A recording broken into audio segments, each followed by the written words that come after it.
آج ہم سورہ رحمان آیت نمبر 6 کو دیکھیں گے۔ کوشش ہوتی ہے کہ میں ویڈیو شارٹ سے شارٹ بناؤں تاکہ آپ توجہ سے سنیں کہ اللہ پاک قرآن پاک میں آپ سے کیا فرما رہا ہے۔ آیت نمبر 6 کا ترجمہ ہے، اور بغیر تنے والی نباتات اور درخت سجدہ کرتے ہیں۔ وَالنَّجْمُ وَالشَّجَرُ، یہاں نجم سے مراد زمین سے پیدا ہونے والی وہ نباتات ہیں جو تنا نہیں رکھتی،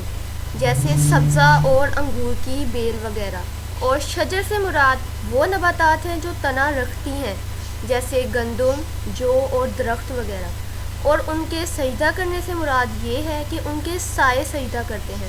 اس کی تائید میں ایک آیت ہے، اور کیا انہوں نے اس طرف نہ دیکھا کہ اللہ نے جو چیز بھی پیدا فرمائی ہے اس کے سائے اللہ کو سجدہ کرتے ہیں، دائیں اور بائیں جھکتے ہیں، اور وہ سائے عاجزی کر رہے ہیں۔ ایک قول یہ ہے کہ سجدہ کرنے سے مراد